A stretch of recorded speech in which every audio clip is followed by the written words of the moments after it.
Assalamualaikum warahmatullahi wabarakatuh. Bismillah, alhamdulillah, wassalatu wassalamu ala rasulillah, thumma amma ba'd. Melanjutkan kembali pembacaan buku berjudul Remaja Antara Hijaz dan Amerika, Panduan Penyiapan Masa Balik. Ya, ini sekali lagi sebagian dari kalian ini sudah pada balik, ya, sehingga ini harus sama-sama tahu. Aslinya yang tahu ya orang tuanya juga harus tahu, ya, tetapi tidak masalah karena ini terkait dengan keterbatasan begitu. Baik, alhamdulillah hari ini kita sudah TPA. Ya, harapannya aslinya itu kita sholat jamaah maghribnya bareng, ya, jadi datang sebelum maghrib, ya, tapi sementara tidak masalah, ya, insyaallah dikembangkan lagi ke depannya. Baik, kami bacakan, kita sudah sampai halaman 63, babnya berjudul Islam mengatasi penyakit jahiliyah kontemporer itu. Semua pembahasan sebelumnya ingin mengingatkan kembali bahwa kita ini muslim. Karena muslim harusnya mengikuti ajaran Islam, bukan ajaran selain Islam. Generasi muda kita tidak akan serusak yang digambarkan oleh mereka yang bicara tentang ulah remaja. Apa-apa nakal begitu, tidak. Apa-apa buruk, tidak. Sekaligus ingin menyampaikan bahwa anak-anak muda berkualitas terang benderang bisa kita hadirkan kembali tanpa harus melalui badai pubertas. Jadi yang namanya, kalau kemarin kita sampaikan ada remaja umpamanya, remaja itu tidak harus nakal, ya, remaja yang hebat bisa jadi tidak pernah nakal dan seterusnya. Asal kita mengerti dan mau kembali kepada pendidikan Islami. Jadi kuncinya di sini, ya, kembali kepada Islam. Tapi sebagian besar kita hari ini dihadapkan dengan penyakit jahiliyah kontemporer yang diciptakan oleh sistem masyarakat yang tidak Islami. Jadi karena lingkungan kita ini tidak Islami, akhirnya kita ikut-ikutan. Kenyataan ini harus kita terima. Data kerusakan remaja itu memang benar adanya.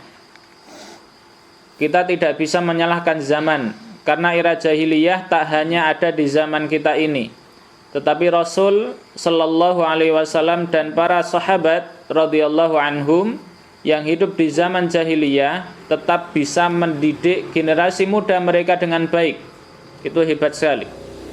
Lingkungannya tidak baik, tetapi generasi yang dididik bisa luar biasa. Bahkan dikatakan sebagai khairu ummah, ya, sebagai generasi terbaik umat ini. Yang salah dari kita adalah mengikuti alur dan gendang yang ditabuh oleh sistem pendidikan dan masyarakat tidak Islami itu. Semua itu disebabkan oleh jauhnya kita dari ilmu Islam.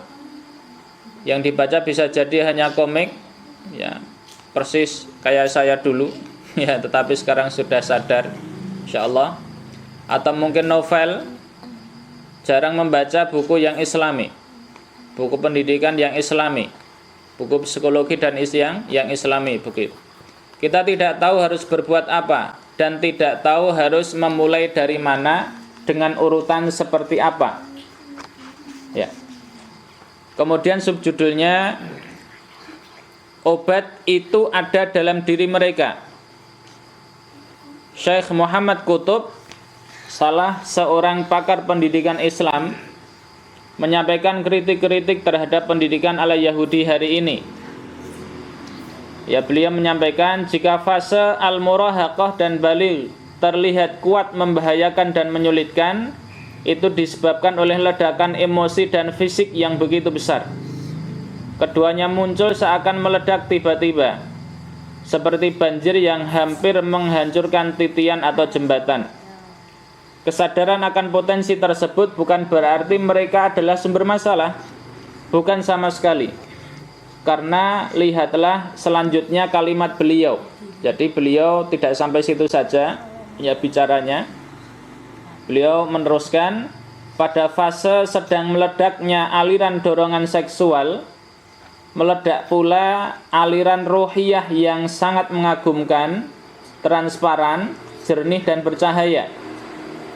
Sehingga jangan heran kalau ada anak muda, umpamanya di sini umpamanya ada Mas Aziz, ada Mas Falah, ya bisa jadi ibadahnya lebih khusyuk dari yang tua-tua. Ya bisa jadi ibadahnya lebih rajin daripada yang tua. Demikian juga dengan kalian yang aslinya ya sudah dianggap besar, khususnya yang sudah balik. Ya. Kemudian Islam yang disampaikan kepada para orang tua hari ini hanya mengenalkan dorongan seksual yang meledak-ledak pada anak muda.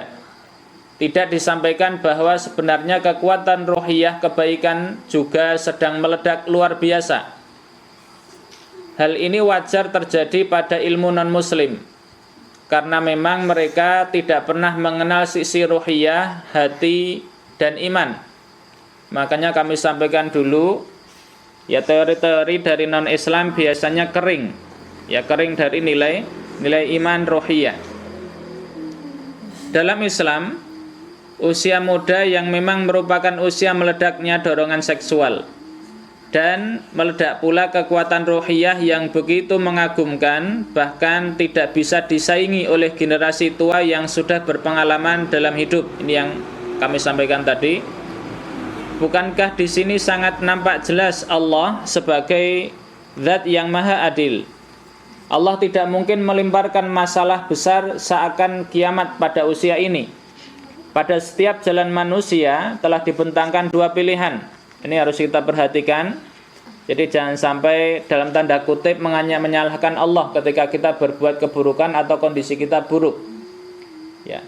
Dalam surat Asy-Syams ayat 7 sampai 10 Allah menyampaikan, A'udzubillahi minasyaitonirrajim, wa nafsi wa ma sawwaha fa'alhamaha fujuraha wa taqwaha qad aflaha man zakkaha wa qad khaba man dassaha. Dan jiwa serta penyempurnaannya atau ciptaannya, penyempurnaan ciptaannya, maka Allah mengilhamkan kepada jiwa itu jalan kefasikan dan ketakwaannya, fujuraha wa taqwaha. Sesungguhnya beruntunglah orang yang mensucikan jiwa itu, dan sesungguhnya merugilah orang yang mengotorinya. Om Fahmi, dengarkan dengan baik. Yang di sana yang merah-merah juga. Kita lanjutkan. Inilah panduan dan pegangan kita. Allah Maha Adil. Tak ada makhluknya yang dizalimi. Jiwa manusia pun diperlakukan dengan sangat adil, termasuk kejiwaan usia muda. Dibentangkan di hadapan jalannya dua pilihan, kefasikan atau kerusakan, dan ketakwaan. Dua potensi dan kekuatan ini sudah ada dalam diri anak-anak muda. Potensi dan kekuatan untuk larut di jalan kerusakan, apa-apa selalu maksiat, pikirannya selalu buruk begitu. Atau yang kedua, potensi dan kekuatan untuk menelusuri jalan kemuliaan. Apa yang dilakukan adalah selalu yang baik.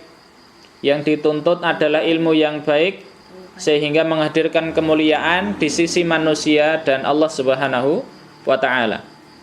Jadi, penyakit dan masalah itu ada. Obat dan solusinya pun juga ada. Bahkan ada dalam diri mereka.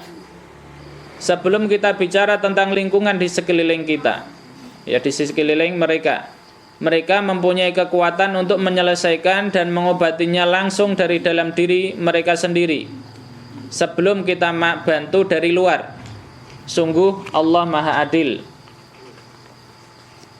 Kemudian disinilah kesalahan kita yang hari ini disibukkan membahas solusi dari kita, para orang tua, untuk anak-anak muda, dengan berbagai program, kegiatan, kesibukan, pengalihan kegiatan, dan sebagainya. Ini mirip dengan yang dilakukan di sekolah-sekolah bisa jadi. Ya, sayang potensi internal jiwa anak-anak muda yang lebih kuat untuk mengobati justru tidak dibangkitkan. Maka inilah tugas awal keluarga muslim dan pendidikan Islam hari ini. Ya, subbab terakhir, sulit iya, kiamat tidak. Ya, ini menarik judulnya. Ya, usia muda bukan usia masalah, apalagi kiamat. Tidak sama sekali. Ini adalah bagian dari hari-hari yang pasti akan dilalui oleh siapapun. Ia bukan badai yang merobohkan segalanya. Ia bukan banjir bandang yang menyapu titiannya. Ia hanya bagian dari masa yang harus dilewati. Sebagaimana fase kehidupan di usia sebelumnya yang telah dilalui dan usia setelahnya yang akan dilewati. Simaklah ayat di bawah ini. Surat Al-Insyiqaq ayat 19, la tarkabunna tabaqan 'an tabaq. Sesungguhnya kamu melalui tingkat demi tingkat dalam kehidupan. Jadi enggak usah heran. Yang penting berjuang tanpa putus asa. Ya, selanjutnya, kalau kita menjumpai kesulitan demi kesulitan dalam mendidik mereka, itu hal wajar. Jadi bagi orang tua, ini besok semuanya jadi orang tua. Kalau anaknya sulit diatur, ya, maka harus introspeksi dulu. Saya dulu mudah diatur atau tidak, itu pertama. Jadi jangan lupa sejarah. Kemudian yang kedua adalah sadarilah bahwasanya mendidik anak itu adalah sulit. Ya, sulit. Sulit bukan berarti mustahil. Yang jelas kita mempunyai Allah, zat yang maha kuasa segalanya, jadi kita minta tolong kepada Allah. Jadi itu hal wajar, ya. Karena memang manusia ini diciptakan dalam keadaan sulit demi sulit, ya, kesulitan demi kesulitan. Seperti dijelaskan dalam ayat berikut ini, laqad khalaqnal insana fi kabad. Surat apa ini Mbak Aisyah? Surat apa? Masya Allah, Al-Balad. Ya, Mas Agung luar biasa. Ya, artinya sesungguhnya kami telah menciptakan manusia berada dalam kesusah payahan. Oleh karena itu memerlukan kesungguhan dalam menempuhnya dengan panduan Allah hingga menghadap Allah. Ya ayyuhal insanu innaka kadihun ila rabbika kadhan famulaqi. Ya, ini surat apa? Ajur ngawur. Al-Insyiqaq. Baca pasnya Al-Insyiqaq, ya, bukan Al-Insyiqaq tetapi Al-Insyiqaq karena hamzah di situ hamzah wasal. Ya.